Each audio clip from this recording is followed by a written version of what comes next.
Good afternoon. Today is June 28th, 2018. My name is Margaret Tamia Miller. My story is that I've been homeless for 3 years. This is part two of my story. I've been living in an abandoned building, as you see. Right. Not too cool, but I had lost custody of my child 2 June. No, I lost custody of my daughter May the 8th, 2018. The devil like playing with my mind, but I go into deep warfare, deep prayer. I've been times that I've been homeless and I had to walk up and down the street and see all these rich lawyers, doctors, CEO, nurses, just big time millionaires and billionaires, and just walk down Russell Street and don't have a dime in my pocket, don't have no money. Preston, he don't have no money. We just walking trying to get food, sitting at McDonald's begging for food, trying to get food.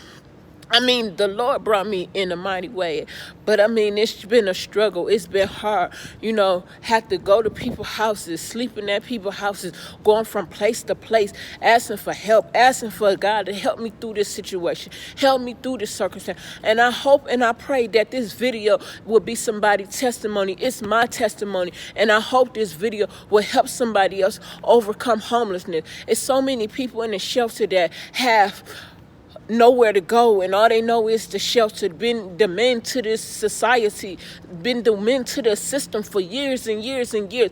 I want to build an organization where I could teach people how to come out of homeless. How can you prevent from being homeless? This is number one key. How you can prevent from being homeless. When you get your first work check, Social Security, SSI, SSD, whatever income you got, pay your rent first. Priorities first, bullshit last. Because when you don't pay your rent, it leave you homeless. When you go on drugs and you don't pay your rent, it leave you homeless. And some people been homeless for years and years and years, and they condemned to the system.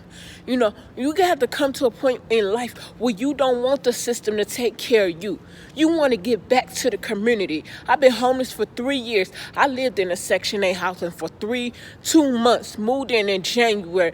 Girl, when try to stab me. It was a confrontation with me, Pooh, and her friend, and then she tried to stab me. She tried to hurt me, Tierra. I did nothing but been nice to her. Her baby father, he broke her nose, bust her nose, black her eye, beat her up over income tax.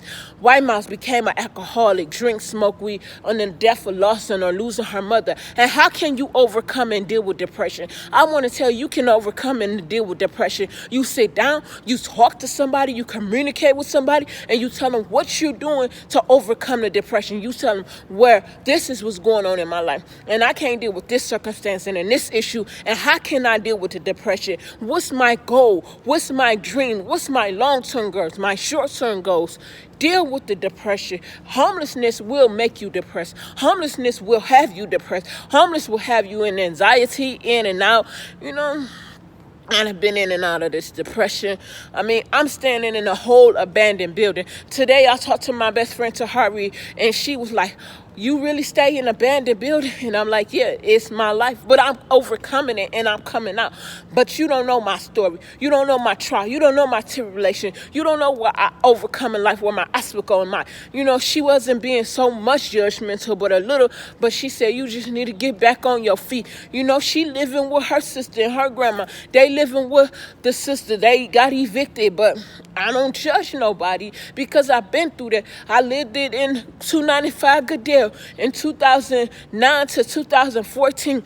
Let a man live in there, loved him, cared for him, was there for his name, John Washington, and he used me and took an advantage of me and beat me up in front of my child, and I ended up losing my place, moving with my mama, owed her $125, and then in 2014, she put me out, stayed with my sister, stayed with friends, bouncing from house to house to house. I done been over 2,000 people houses in the last 3 years. That's insane. That's what it is. It's insanity, but it's the story how you overcome homelessness. When I get my home, my bills come first. My tithes and offering come first. I pay my rent. I pay my gas. I pay my water. I pay my electric. I pay my car note if I got a car or a truck note. I provide for my child whatever she needs, and I save savings and investment is important. Let me tell you about savings and investment. If you have $50 and you put it up every week, from now until 6 months, you will have $5,000. If you save and you save, if you have 50 or 100 and you start saving now, by next year you'll have 10 to 20,000. Saving and investments is important. And investments, you have to invest in our kids is our future. You have to invest in our kids and our future so they can have nothing but the best and don't go through homelessness a situation. I want to put my daughter in the best college, and I'm going to put her in the best college. But this is part 2. Hope you like it. This is my testimony. It will be loaded on YouTube and every site. Hope somebody like it. Thank you and God bless.